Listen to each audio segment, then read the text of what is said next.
Saudara-saudara yang dikasihi Tuhan, izinkan saya mengajak kita semuanya berdoa bersama-sama. Bapa Surgawi, dalam nama Tuhan Yesus, hati kami tetap melimpah dengan ucapan syukur. Sebab hanya karena kasih dan kemurahan kami tetap hidup, kami tetap bertahan, kami survive sampai hari ini. Bukan karena kuat gagah kami, tapi semata-mata karena kasih dan kemurahan Tuhan di dalam hidup kami. Bapa, izinkan hamba-Mu sebentar lagi memaparkan berita firman Tuhan. Dan Engkau berbicara kepada kami semua. Pakai hamba-Mu yang sederhana ini untuk menjadi alat Tuhan, guna menyampaikan berita kesukaan dari surga. Kuduskan hamba-Mu, buka hati dan pikiran hamba, karuniakan roh hikmat marifat dari surga, tutup bungkus dengan otoritas Tuhan, sehingga ketika hamba-Mu menyampaikan berita firman Tuhan, firman-Mu memberkati kami semuanya. Terima kasih Bapa di surga. Kami percaya Allah Roh Kudus yang bekerja mengurapi firman Tuhan, sehingga setiap pendengar maka mereka diberkati karena firman Tuhan. Terima kasih Bapa yang baik. Kami siapkan hati kami untuk menyambut firman Tuhan demi satu nama yang ajaib, yakni Tuhan Yesus Kristus. Haleluya. Amin. Haleluya, haleluya. Shalom Bapak Ibu Saudara sekalian. Apa kabar hari ini? Harapan dan doa saya kabar baik luar biasa, karena kemurahan Tuhan tetap melimpah bagi kita semuanya. Haleluya. Puji nama Tuhan. Saudara-saudara yang dikasihi Tuhan, izinkan saya hari ini menyampaikan satu topik pemberitaan firman Tuhan, yakni jamahan Tuhan yang membebaskan. Sekali lagi, jamahan Tuhan yang membebaskan. Saudara-saudara yang dikasihi Tuhan, pastikan kita semua dapat berinteraksi melalui pemberitaan firman Tuhan. Saya akan membacakan ayat nats firman Tuhan hari ini dari Injil Markus pasal 7 ayat 33 sampai 35. Sekali lagi, Injil Markus pasal 7 ayat 33 sampai 35. Demikian pemberitaan firman Tuhan. Dan sesudah Yesus memisahkan dia dari orang banyak, sehingga mereka sendirian, ia memasukkan jarinya ke telinga orang itu, lalu ia meludah dan meraba lidah orang itu. Kemudian sambil menengadah ke langit, Yesus menarik nafas dan berkata kepadanya, "Ephata," artinya terbukalah. Maka terbukalah telinga orang itu, dan seketika itu terlepas pula lah pengikat lidahnya, lalu ia berkata-kata dengan baik. Haleluya, haleluya. Puji nama Tuhan. Saudara-saudara yang dikasihi Tuhan, bacaan firman Tuhan mengisahkan bagaimana peristiwa Yesus menyembuhkan seorang yang tuli secara fisik, sekaligus sulit berkata-kata atau gagap. Dan ini sangat menakjubkan, ini perkara yang spektakuler. Nah, kisahnya bagaimana ketika Yesus sepulang dari daerah Tirus dan Sidon, Yesus tidak kembali ke Galilea. Dia malah menyusur pantai timur Danau Galilea yang membawanya terus sampai ke Dekapolis. Di sana, di Dekapolis, Yesus menyembuhkan orang tuli yang sukar berbicara atau gagap. Dan itulah yang dikisahkan dari Markus pasal 7, mulai dari ayat 31 sampai 37. Nah, tindakan yang Yesus lakukan di sini bertujuan agar supaya setiap orang dapat mengerti bahwa Yesus menyembuhkan bukan dengan sihir, melainkan dengan kuasa Allah sebagai sebuah jawaban doa dari Allah. Dan oleh sebab itu, saudara-saudara, Yesus menginginkan agar iman orang itu, iman orang yang tuli dan sakit gagap itu, imannya terlebih dahulu terbentuk, baru kemudian Tuhan menjamah serta menyembuhkannya. Puji Tuhan, haleluya. Nah, saudara-saudara dikasih Tuhan, di mana ada ikatan, Yesus berkuasa melepaskan. Di mana saja ada keterikatan, Yesus mampu mematahkan. Dan di mana saja ada belenggu, Yesus berkuasa untuk membebaskan. Luar biasa, haleluya. Dan ini menjadi satu fakta dan bukan dongeng, bukan cerita, tetapi merupakan kisah nyata 2000 tahun yang silam. Dan kemudian Markus mencatat secara teliti lalu mengisahkannya melalui firman Tuhan, yakni Alkitab. Dan kita dapat kemudian memahaminya ketika kita membaca dan merenungkannya. Sungguh luar biasa perbuatan ajaib daripada Tuhan. Dan perbuatan yang ajaib dari Tuhan itu bukan berasal daripada sihir, bukan dari iblis, tetapi dari kuasa Allah yang luar biasa. Nah, saudara-saudara yang dikasih Tuhan, kisah tentang penyembuhan tuli jasmani ini merupakan sebuah fakta bahwa Yesus sanggup menyembuhkan segala bentuk, segala wujud tuli. Bukan hanya tuli secara jasmani, tetapi juga tuli secara non jasmani. Haleluya, puji Tuhan. Saudara-saudara yang dikasih Tuhan, hari-hari ini banyak orang yang sedang dalam keterikatan. Keterikatan bukan saja disebabkan karena kuasa si jahat, akan tetapi disebabkan karena kebiasaan-kebiasaan yang buruk. Contohnya seperti judi, obat-obatan, rokok, mabuk-mabukan, games, sosial media yang mengikat baik perhatian, pikiran, keuangan, waktu, dan kemudian mereka membutuhkan dan sangat membutuhkan suatu jamahan yang dapat membebaskan.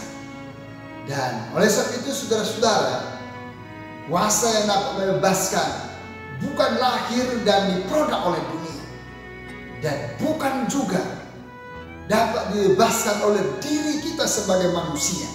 Akan tetapi segala bentuk keterikatan itu hanya bisa dibebaskan oleh karena kuasa Tuhan, jamahan Tuhan yang dapat melepaskan, membebaskan, memutuskan. Dan oleh sebab itu saudara-saudara dikasih Tuhan, Yesus menjamah dan membebaskan. Pertanyaannya kemudian adalah bagaimana caranya mendapatkan jamahan Tuhan?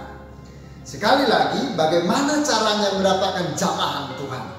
Di dalam ayat yang ke-33, maka di sini satu hal yang penting adalah membangun keintiman, membangun kedekatan. Nah, bila kita baca dalam ayat 33, dan sesudah Yesus memisahkan dia dari orang banyak sehingga mereka sendirian.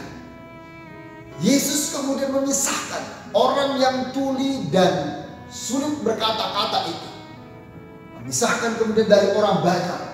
Maka hanya tinggal orang itu dan Yesus sendirian. Ini merupakan satu kedekatan, satu keintiman. Dan itu diperlukan karena Yesus melakukan demonstrasi kuasanya, melakukan jamahan kuasanya. Itu tidak dengan sembarangan, tetapi kemudian itu dilakukan dengan cara yang terbaik. Itu sebabnya dia harus memisahkan orang banyak agar supaya mereka fokus. Dan kesendirian dengan orang yang tuli itu merupakan pengalaman yang sangat berharga, dan itu merupakan langkah yang sangat penting untuk kemudian selanjutnya mendapatkan, mengalami, merasakan jamahan kuasa Tuhan, sehingga terjadi mujizat Allah yakni membebaskan. Haleluya, haleluya, puji nama Tuhan. Nah, di sini kita perhatikan sekali lagi bahwa frasa mereka sendirian merupakan kata kunci ayat 33 ini. Sekaligus memberi makna suatu kedekatan, suatu keintiman antara orang yang tuli itu dengan Tuhan Yesus. Puji nama Tuhan. Sama seperti orang tuli dan gagap di Dekapolis yang dijamah oleh Tuhan dan kemudian dibebaskan segala keterikatan dalam dirinya. Maka kemudian siapapun yang rindu dan dijamah oleh Tuhan, satu hal kuncinya adalah kita harus melakukan satu keintiman dengan Tuhan Yesus. Yang percaya katakan amin. Haleluya, haleluya, puji nama Tuhan. Saudara-saudara dikasih Tuhan, beberapa bulan yang lalu ketika satu keluarga yang memulai kembali beribadah di gereja, maka kemudian di minggu sore setelah satu keluarga ini menghadap meja makan, lalu kemudian putri mereka yang paling bungsu, usia sekitar 4 tahun, disuruh berdoa. Dan doanya begini: Bapa di sorga, terima kasih untuk hari ini. Setelah sekian bulan kami hanya di rumah untuk beribadah dalam satu keluarga, maka hari ini kami semua senang sebab kami Tuhan sudah gendong dan Tuhan antarkan kami ke gereja untuk bisa beribadah dengan papaku, dengan mamaku, dengan kakakku dan semua saudara-saudara seiman. Dan hari ini kami sudah kembali tiba di rumah. Kami bersyukur Tuhan, setiap hari sebenarnya Engkau bersama kami. Setiap hari kami bersama Engkau. Dan aku ingat dan aku percaya, kemanapun aku pergi, Engkau selalu menggendong aku. Dan aku tidak sabar untuk menunggu hari Minggu berikutnya. Meskipun setiap hari Engkau selalu bersama dengan aku. Nah, saudara-saudara yang dikasih Tuhan, doa putri kecil yang usia 4 tahun ini sungguh polos dan berasal dari dasar hatinya. Makna yang didapat dari dalamnya adalah bahwa setiap harinya memang putri kecil ini karena memang cacat fisik bagian kaki, jadi kemana-mana oleh orang tuanya selalu digendong. Termasuk ketika mereka bepergian ke toko atau bepergian juga ke rumah ibadah, dan selalu mendapatkan topangan atau selalu digendong. Saudara-saudara dikasih Tuhan, tetapi di balik doa yang polos dinaikkan oleh putri kecil ini, maka ada satu makna yang sangat mendalam, bahwa putri kecil ini berterima kasih kepada Tuhan. Setelah sekian bulan tidak bisa beribadah, akhirnya mereka bisa beribadah ke gereja. Meskipun setiap hari mereka beribadah kepada Tuhan dalam satu keluarga di dalam rumah mereka. Artinya adalah putri kecil ini merasakan Tuhan selalu beserta mereka dan mereka selalu beserta dengan Tuhan. Dan kemanapun putri kecil ini pergi, dia merasakan bahwa Tuhan menggendong dia. Walaupun itu melalui perantaraan orang tuanya, papanya, mamanya, kakaknya. Tapi dia merasakan bahwa Tuhanlah yang menggendong dia melalui perantaraan orang tuanya. Dan sungguh luar biasa. Satu kedekatan, satu keintiman dengan Tuhan dia boleh rasakan secara pribadi. Dan ini memberikan makna yang sangat mendalam. Bagaimana sebenarnya relasi kita dengan Tuhan, agar supaya jamahan kuasa Tuhan itu terjadi bagi kehidupan kita, siapapun itu. Dan terlebih orang-orang yang membutuhkan, yang merindukan suatu jamahan kuasa dari Tuhan, agar supaya segala keterikatan dapat dilepaskan, dapat dimerdekakan, dapat dipatahkan. Haleluya, haleluya, puji Tuhan. Hanya dengan kuasa Tuhan, maka segala bentuk keterikatan itu dapat dilepaskan. Dan itu terjadi diawali dengan kata kunci, bangun satu keintiman dengan Tuhan Yesus. Yang kedua, saudara-saudara, bagaimana caranya mendapatkan jamahan Tuhan? Berdoa dengan total kepada alamat yang tepat, yaitu Tuhan. Di dalam ayat yang ke-34, saya akan kembali bacakan. Kemudian sambil menengadah ke langit, Yesus menarik nafas dan berkata kepadanya, Efata, artinya terbukalah. Saudara-saudara dikasih Tuhan, frasa kemudian sambil menengadah ke langit, Yesus menarik nafas. Hal ini merupakan adegan yang sangat jelas dan dilihat oleh mata tentang berdoa yang sangat sungguh-sungguh. Dan itu dapat disaksikan oleh orang yang tuli itu.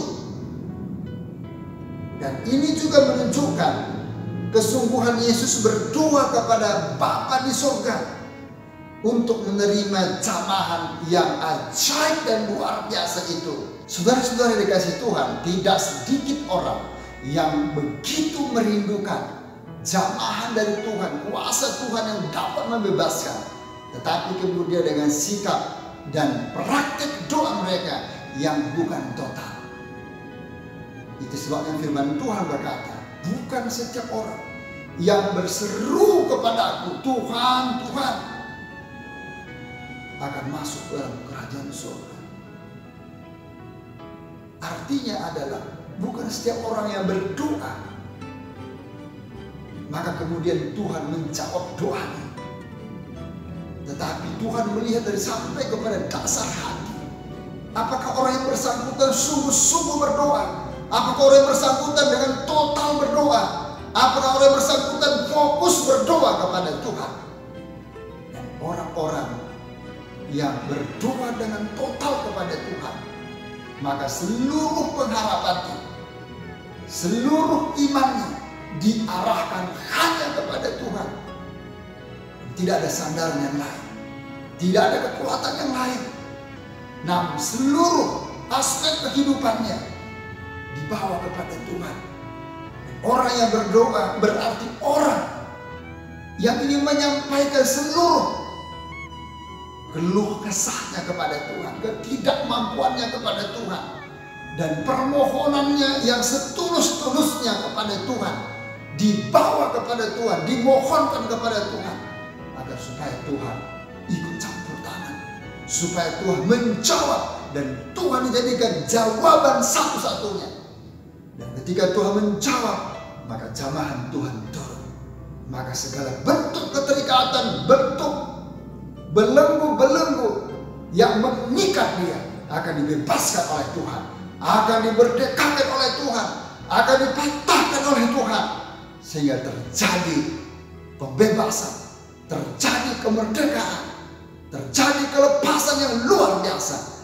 Sama seperti seorang tuli dan gagap itu, kemudian dia dilepaskan, keterikatan dilepaskan, belenggu dipatahkan, dan dia kemudian sehat. Dia dipulihkan oleh Tuhan, dia disehatkan oleh Tuhan, dijamah oleh Tuhan, disembuhkan oleh Tuhan. Haleluya, puji nama Tuhan.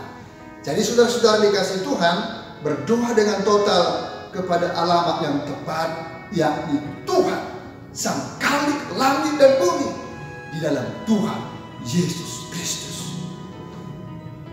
Saudara yang percaya, katakan amin. Nah, yang ketiga saudara, bagaimana caranya mendapatkan jamahan Tuhan? Berdoa dengan iman. Di dalam ayat 34 sampai 35, Maka Yesus berkata dengan suara lantang kepadanya. Dikatakan dengan bahasa Aram, yakni bahasa ibu dari orang tuli dan gagap itu sendiri. Dikatakan dengan satu kata, Efata, artinya terbukalah.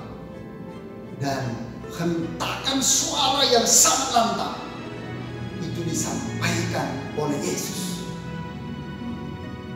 Jadi saudara-saudara, ketika Yesus berdoa kepada seseorang yang sedang terikat, maka kemudian Yesus tidak menyampaikan kata dalam doanya dengan nada yang datar, nada yang biasa-biasa, tetapi dengan nada yang sangat tinggi, hentakan yang sangat keras. Maka dikatakan kata Efata ditandai di akhir kata dengan tanda seru, tanda baca seru, hentakan yang begitu keras, suara yang begitu lantang. Maka segala keterikatan dibebaskan oleh jamahan Tuhan. Haleluya, puji Tuhan. Dan saudara-saudara dikasihi Tuhan, dengan iman maka ada kuasa dalam setiap perkataan.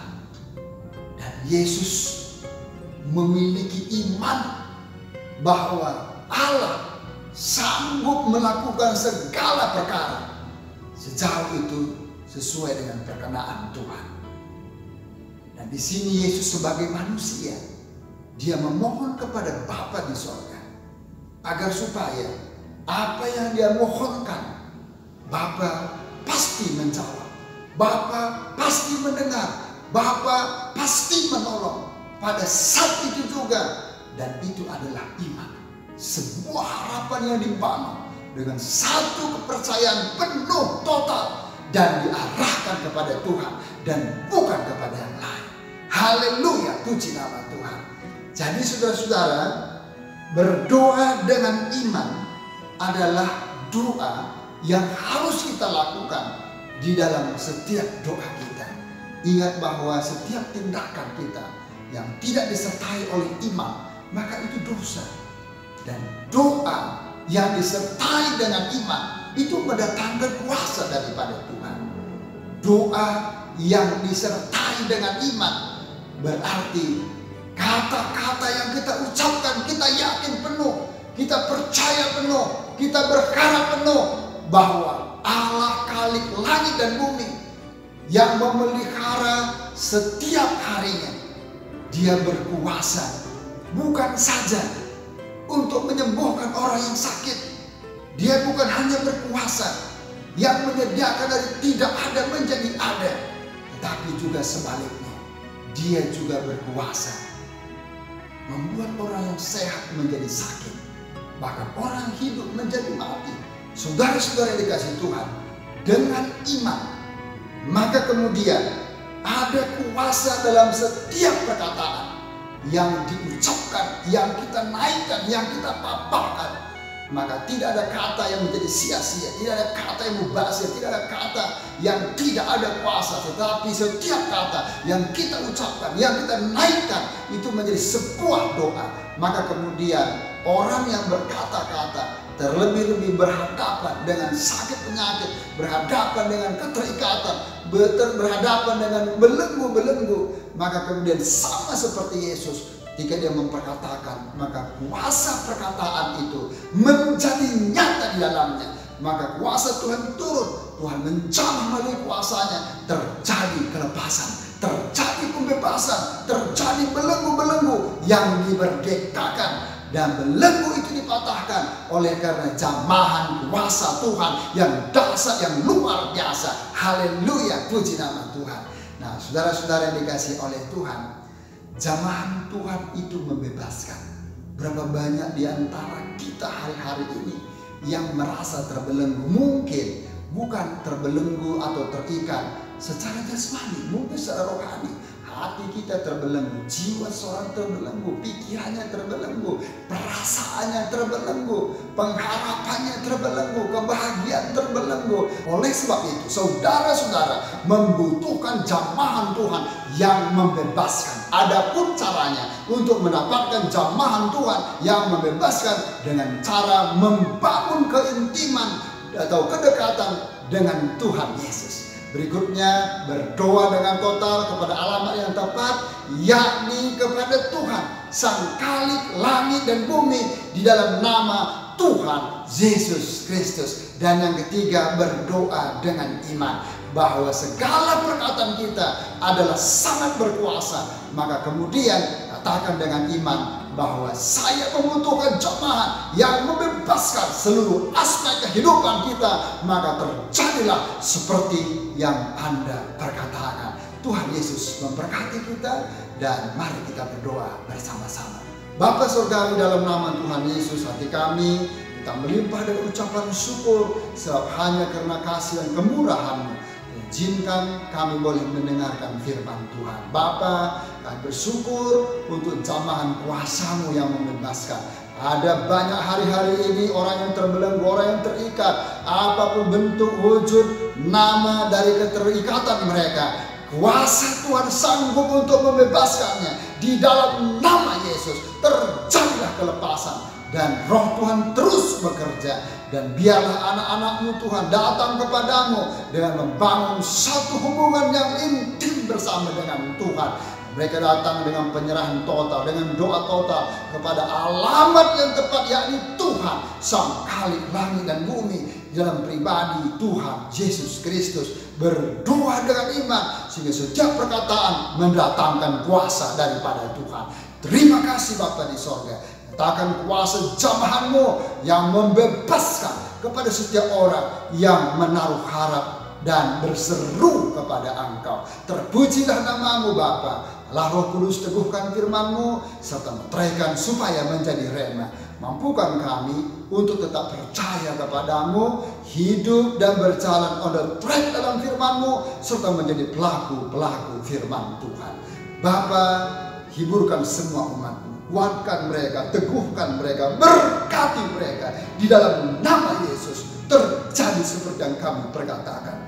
Saudara-saudara yang dikasihi Tuhan, mari kita menadahkan kedua tangan kita kepada Tuhan dan terimalah dengan iman limpahan berkat anugerah damai sejahtera dari Allah Bapa di surga, cinta dan kasih sayang dari Yesus Kristus Tuhan dan penebus kita, serta persekutuan Roh Kudus turun memenuhi, menyertai, menghiburkan, menguatkan, mencerahkan, memberkati, menyelamatkan kita semua mulai hari ini, besok sampai Maranatha Tuhan Yesus Kristus datang untuk kedua kalinya. Demi nama Tuhan Yesus kami mengucap syukur serta terima berkat Tuhan. Semua yang percaya katakan haleluya, amin. Tuhan Yesus memberkati kita. Shalom.